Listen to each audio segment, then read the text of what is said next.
आध्यात्मिकता में रुचि है, स्पिरिचुअल? बहुत ही ज़्यादा। तो इससे आपके काम पर या आपके जीवन पर क्या प्रभाव? बहुत फ़र्क पड़ा है। देखिए, मैं इतने साल से जो काम करती हूँ, मैंने उसमें हमेशा सरस्वती को पहले रखा है, लक्ष्मी फॉलो अपने आप करती है। लेकिन उससे भी ज़्यादा जो मुझे लोगों का प्यार मिला है, जो मान सम्मान मुझे मिला है लोगों से, वो मुझे नहीं लगता है कि मैं हमेशा लोगों को ये कहती हूँ कि हमेशा लोग सोचते हैं कि वो एक्टर्स ने तो बहुत पैसा बनाया होगा या, लेकिन मैंने जो पाया है इतने सालों में, मैंने सबसे बड़ी मेरी यात्राएं मेरे काम की वजह से हुई है। 2 प्राइम मिनिस्टर्स ने मुझे प्राइम मिनिस्टर्स हाउस में बुलाया है, बिल्कुल मेरे काम की वजह से। तो मैं जो कमाई हूँ उसमें इसको मैं सबसे आगे रखती हूँ।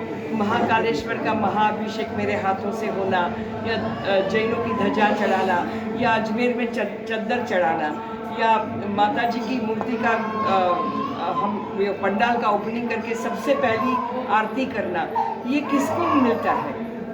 तो मुझे जो मिला है वो बहुत बड़ा है। सो बेसिकली ये सब कुछ मुझे मेरे काम की वजह से मिला है। मैं ये मानती हूँ कि मुझे जो नाम और रिस्पेक्ट और प्यार लोगों से मिला है, सम्मान मिला है, वो मेरे लिए सबसे बड़ी बात है।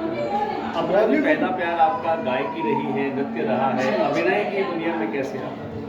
ये हुआ कि मैं गुलाम मुस्तफ़ा खान साहब के पास क्लासिकल सीखती थी, मैं आशा जोगड़ेकर के पास मैं कथक सीखती थी।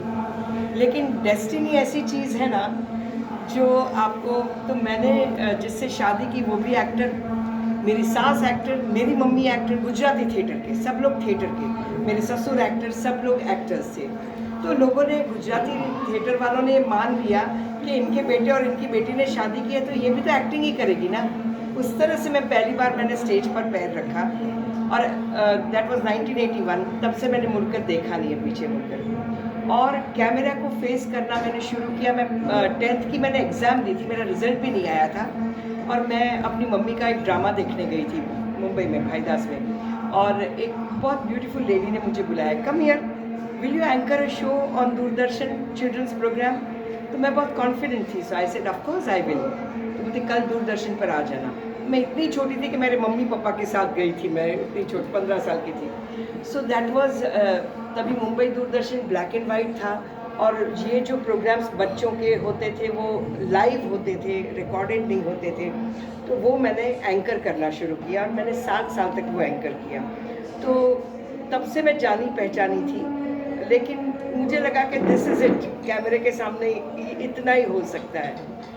उसके बाद मेरे जब ये अहमदाबाद दूरदर्शन शुरू हुआ तो मैंने सोचा कि मैं सीरियल में करूँगी काम, लेकिन जो मुंबई में शूट होती हो वही।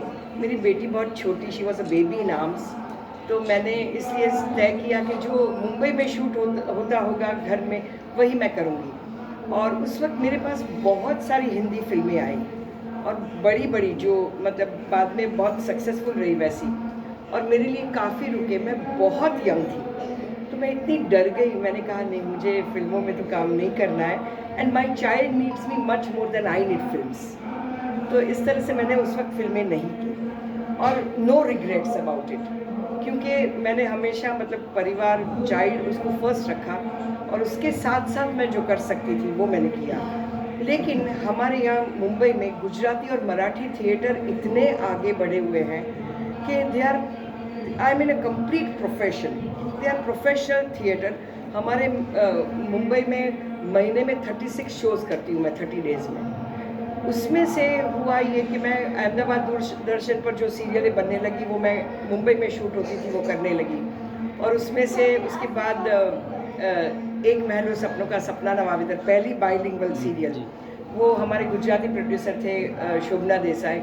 उन्होंने कहा कि हम गुजराती में एक डेली कर रहे हैं, कहीं नहीं चली तो साथ साथ में हम हिंदी भी शूट करेंगे, तो मैं कहीं बेच सकूंगी अगर गुजराती डेली नहीं चली तो। दैट इज़ हाउ इन 1997 सपना नवावितर इन गुजराती एंड एक महलो सपनों का इन हिंदी स्टार्टेड, और इंडिया की पहली और आई थिंक आखिरी बाइलिंगुअल सीरियल है। तो इसमें ये होता था कि आतिश कापड़िया जो बहुत ही अच्छे राइटर है, जिन्होंने बाप बहू बेबी लिखा, खिचड़ी, सारा भाई वर्सेस सारा भाई सारे, तो वो लिख रहा था। ये सब मेरे दोस्त थे, मैं कॉलेज से निकल रही थी और ये सब कॉलेज में एंटर हो रहे थे। तो पहले से सब हम दोस्त थे। तो गुजराती थिएटर में ये होता है, बहुत फैमिली वाला मामला होता है, सब एक दूसरे को पहचानते हैं, एक दूसरे के परिवार को पहचानते हैं। So it is a very comfortable place for us to be in, you know. छोटे शहरों में जो युवा अभिनय के क्षेत्र में आना चाहते हैं उनको क्या कहना चाहते हैं, क्या समझते हैं? मैं सब युवा, बहुत लोग आकर मुझे कहते हैं हमें भी काम करना है, तो मैं कहती हूँ think 10 times before coming into this line.